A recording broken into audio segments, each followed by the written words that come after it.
you have to dimension. Okay, so essentially what we want to do is find the final momentum of that little object there minus the initial momentum. Okay, forget about the impulse. Once you know what the impulse is, just forget about just final momentum minus initial momentum. Momentum is the important one. Impulse is just okay. So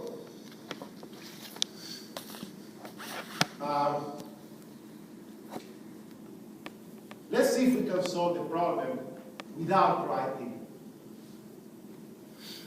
single equation. Okay, but you are, so I need to make sure that you're following what I say. So I'm gonna, I'll ask questions and you'll have to answer. Okay. So because there is so this explosion momentum is conserved. Okay. So the momentum that we had before has to be equal to the momentum that we have after. Okay. So what is the direction of the momentum vector initially? To the right, okay, because we have that object with a velocity to the right, okay, so the momentum is just the mass times that velocity. What is the value of the initial momentum? The magnitude of that momentum? 0.5 times 1.2, you don't need a calculator for that. 0.6, okay, so 0.6 kilogram meter per second. That's the magnitude of the momentum. Now, because that momentum is in the arrow is in the x direction, okay? So what is the value of the x component of momentum initially? Just 0.6, okay? Because all the vector is in the x direction. So the magnitude of the vector is 0.6 and x component is 0.6. Okay? Now, then there is an explosion. Okay?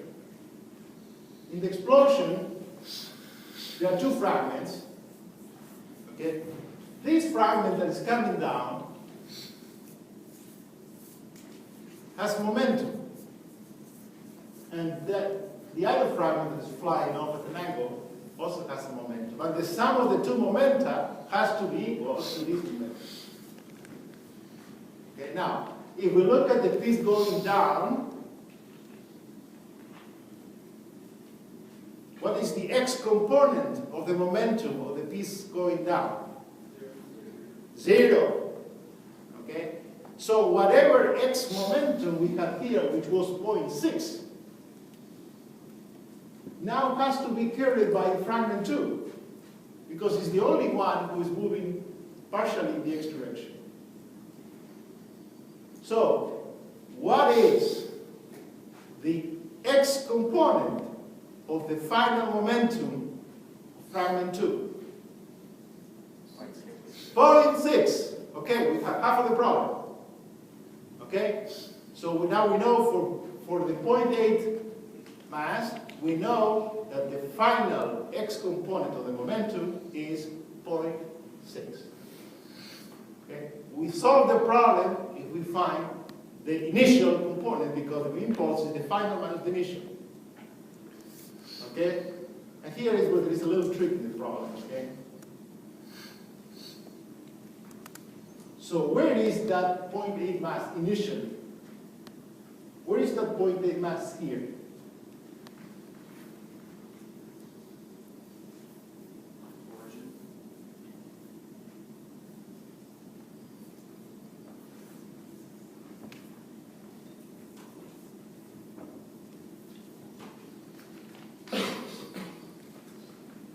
So we said, okay, that we have this thing going there, and P2 final x was equal to 0.6 kilograms per second.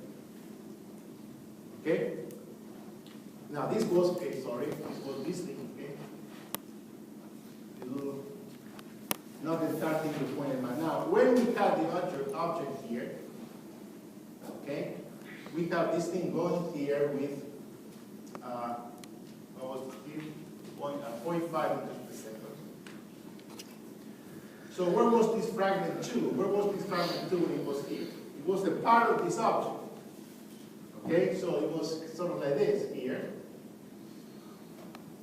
Okay, so this is 0.8 kilograms and this is 0.4 kilograms. Okay, so what was the initial momentum of the 0.8 kilograms mass?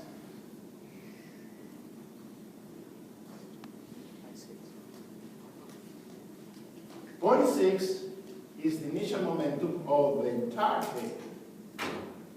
But fragment 2 is only a part of this. So P2x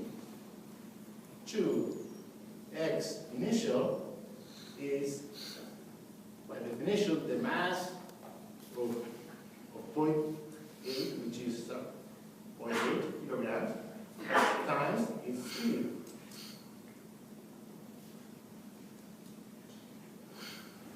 Agree with this? And this is what?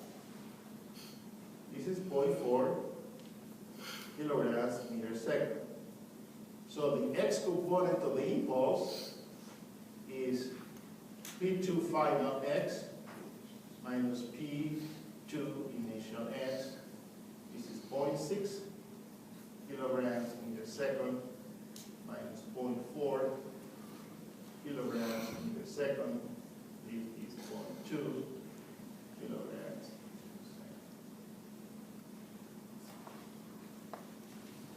Okay? And I didn't say what I announced, okay, but you're agreeing with me that we can do this calculation mentally without any particular calculator here. Okay, so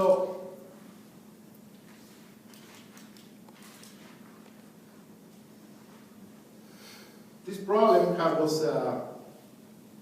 did not have a very high success rate, and because there is this small technicality that you have to calculate the initial one. You have to visualize the two objects that are flying together initially, okay, and calculate the initial momentum.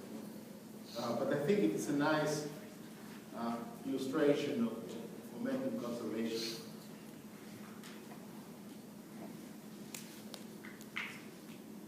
So if I switch back to thing, okay, so the correct answer was, I didn't put it here, but it was 0.2 was one of the possible options, okay? So that's the correct answer.